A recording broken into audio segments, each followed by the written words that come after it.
Constitution of partnership firm and the retirement of a partner. So one topic we are going to discuss today, that is payment of amount due to the retiring partner. For retiring partner, how much amount we are going to pay and in which way we are going to pay it. That is the very important here. Amount due to the retiring partner may be paid in the following two ways. So we are going to pay the due amount in two ways. Which are the ways? One is lump sum basis and another one is installment basis. Payment of due amount in lump sum basis. Payment of due amount in lump sum basis means that the entire amount will be paid to the retiring partner by the firm. One single installment, isn't it? But in installment basis, many installment we are going to take. Above one, which means 2 installment, 3 installment, 4 installment, 5 installments, we can pay out with interest amount to the retiring partner, isn't it? Okay, let's discuss one by one. Payment of due amount in lump sum basis. How we are going to pay that due amount, which means entire amount in lump sum basis. If the due amount is paid to the retiring partner in lump sum on the date of retirement, when he is retiring, on that date, if we are paying, what are the entries we have to pass? Retiring partner's capital account debtor, because money goes outside to the retiring partner, isn't it, from the firm? So, in firm's point of view, we have to prepare this journal entry, retiring partner's capital account debtor. Retiring partner's capital account debtor to cash or bank. With the help of cash or bank, we are going to pay out that due amount to the retiring partner, isn't it? So, entry will be retiring partner's capital account debtor to cash or bank. It is due amount, isn't it? That firm has to pay to retiring partner. If retiring partner's capital account after adjustment shows, after all the adjustment, if retiring partner's capital account shows debit balance, means that much amount is receivable from the retiring partner to the firm, isn't it? So in that sense, cash we are going to receive from him. So cash or bank account debtor to retiring partner's capital account. Retiring partner's capital account. About it already we have discussed in our previous video. If you are having any doubt regarding this, just you please refer my previous video to know all details about these journal entries. Okay. Payment in lump sum we have completed, and now payment in installments. Second method is payment in installment. It may be agreed among the partners that the amount payable to the retiring partner will be paid in installments. The retiring partner, one who goes outside from the business, that fellow is retiring partner. For him, we have to pay some due amount, which means that what are the amounts we have to pay, already we have discussed that also in our previous video, you can refer, and like salary, remuneration or commission or any share of profit or goodwill calculation, whatever it is, we can pay to the retiring partner. By chance, if firm has to pay, but firm couldn't pay that entire money in one single installment, which means lump sum, in that sense, firm is referring this installment basis, which means more than one, 2 installment, 3 installment, 4 installment, likewise. Okay, in this sense, in such a case, balance in the capital account is transferred to his loan account. So firm going to get loan from the bank. With the help of that loan amount, they are going to set off to the retiring partner. So that amount will be transferred. The retiring partner to retiring partner, how much amount firm has to give? The due amount will be transferred to partner's loan account, especially retiring partner's loan account, on which interest may or may not be payable. On which interest may or may not be payable. In this situation, interest amount. Interest amount means that bankers will ask on the loan 5% or 10% that firm has to pay interest on particular loan amount. That interest may or may not be payable and is shown as liability in the balance sheet. That is the greatest liability in the balance sheet. It will appear with interest payable plus loan amount. By chance, if firm that banker is asking interest amount, that principal plus interest amount have to be paid by firm, isn't it? So it will be entered in the liability side of the balance sheet of a reconstituted firm. In the next year, or when firm reconstitute after retirement of a partner, we will prepare new balance sheet. In that new balance sheet, liability side, that loan account will appear with interest. till it is paid. When we are going to pay out, till that it will be appeared. If interest is payable, interest is paid or credited to his loan account on the basis on the amount of outstanding in the beginning of the year. You know that if we have to pay interest now, that the interest also will be an outstanding. That outstanding interest we have to pay, isn't it? Then the amount of installment may be principal amount plus interest. What I told you earlier, that only that amount on the basis of principal plus that interest amount, or it may be including interest, which means principal with interest, principal plus interest, principal with interest. We are going to discuss the two methods. What is principal with interest and principal plus interest?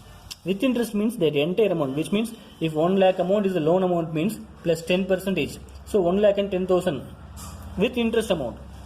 So here 1 lakh plus 10,000. Anyway, we are going to split and showing this plus interest, and here we are not going to split it. Entirely we are going to give one amount.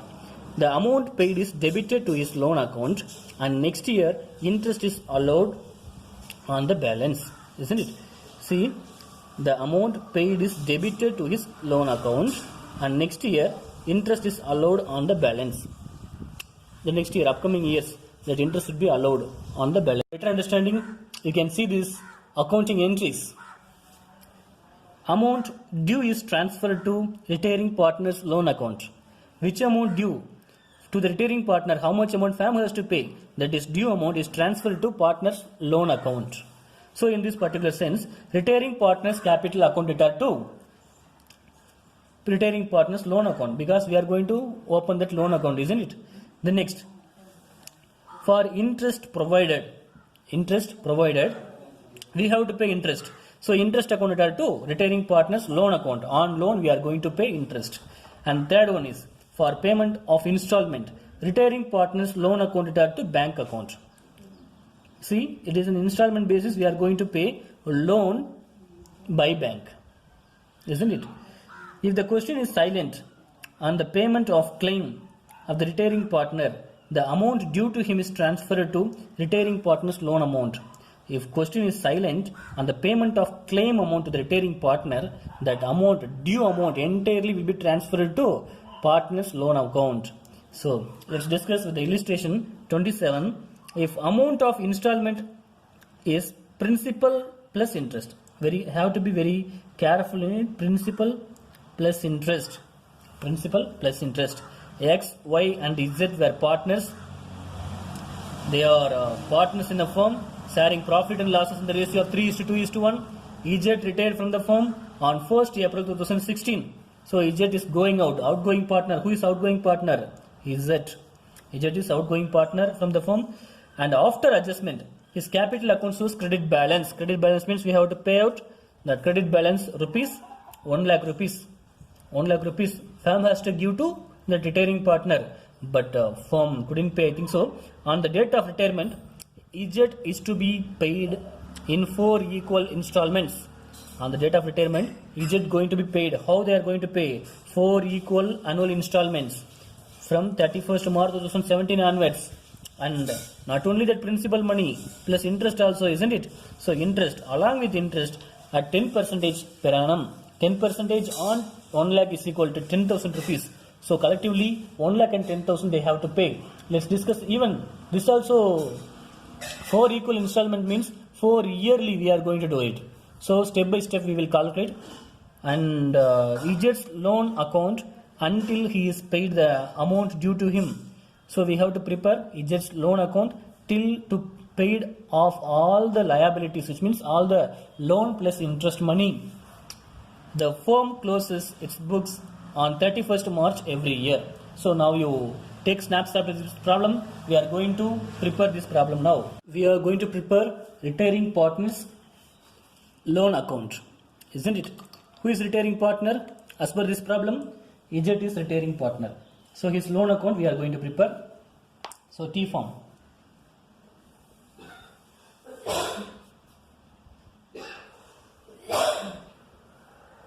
Okay. Debit side, credit side, Who is retiring partner? Debit side, credit side. Who is retiring partner? You know who is retiring partner? Jet. Jet's loan account. How much he is having a credit balance? How much we have to pay out? That 1 lakh rupees. So by Jet's capital. How much amount? 1 lakh rupees. Okay. And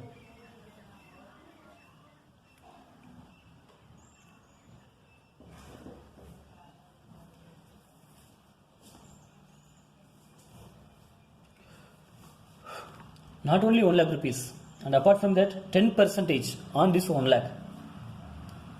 That money is interest. Interest 10% on 1 lakh. 1 lakh into 10 by 100, that will be 10,000 rupees. So collectively how much we have to pay? 1 lakh and 10,000 rupees, isn't it? So in that how much we are going to pay in first installment, because 3 equal installment we are going to pay. So 3 or 4 equal installment, what they have given in the problem? 4 equal installment, 4 annual equal installment, isn't it? So what is the actual amount? It is 1 lakh. 1 lakh rupees divided by 4 means 25,000. So, and date is very much important. Date. In what date it is? 2016 April 1st April, and 2017 March 31st, isn't it? How much you are going to pay and when we are going to pay? 2017 March 31st we have to pay amount.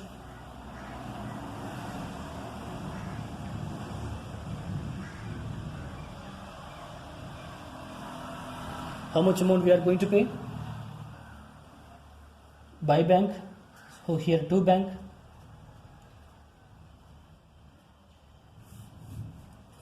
Actual installment amount is 25,000 plus interest money. Interest money is 10,000. So collectively 35,000, isn't it? 35,000 for first year. When? 2017, 31st March. And 2017 April 1. What is the amount will be?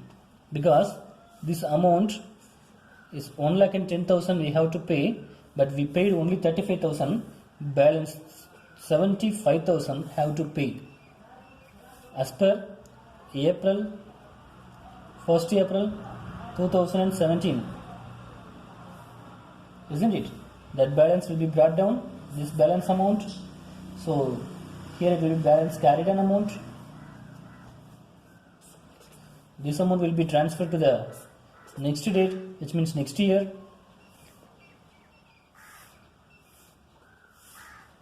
Balance by balance brought down. What is the amount? 75,000. Can you understand what I am saying here? Okay, 75,000, isn't it? Then this 75,000 we have to pay with interest. So by interest, 75,000 into 10 by 100, that is equal to 7,500 rupees. So collectively, how much amount? 7,500 plus that money, 75,000. So collectively 82,500 rupees. 82,500 rupees. As per which date? 2018 March 31st. And when we are going to pay? When we are going to pay? That is 31st March 2018. 31st March 2018. To bank. How much we are going to pay? 25,000 plus interest money, 7,500 rupees. So collectively 32,500 rupees in second year we are going to pay. Then after deduct this amount from this amount, 50,000 will be the remaining. So this 50,000 will be paid by next 2 installments. So this amount will be called as balance carried on. So this will be transferred to the next year by balance brought down. By balance brought down amount, how much it is? 50,000 rupees. Then this 50,000 we have to calculate 10%, that is 5,000 rupees interest money. This is by interest. This both which date? This is the first date of next year, April 1, and here 31st March, April 1 next year. We brought forward, which means we brought down, and it is 31st of 2019. It is 2018. It is 31st March 2019. This interest money 5,000. So collectively 55,000 rupees. This 55,000 rupees will be paid by 31st March 2019 to bank. How much amount? 25,000, because 4 equal installments. 25,000 plus this year amount interest money 5,000 rupees. So collectively 30,000 we have to pay. Then balance we are, how much we have to pay? 30,000 minus 55,000, 25,000 we have to pay. This is the balance carried on money. This will be transferred to the next year, 1st April 2020, isn't it? 2020. How much money? By balance brought down 25,000. 25,000. Finally, last installment, it's 25,000. And what is its interest? By interest money is 10%, so that is 2,500 rupees. Totally 27,500 rupees. This 27,500 rupees have to be paid 2020 March 31st. How much money to bank? 25,000 plus here 25,000 plus interest money 2,500, collectively 27,000 rupees, 7,500 rupees, isn't it? So we paid off 27,500 rupees everything. So amount is tallied. So this is EJET's loan account. So this is the way to prepare in principal plus interest. So here it is the principal money, it is interest. Here it is principal money plus interest. Here it is principal money plus interest. Principal money plus interest. Isn't it? So that's all.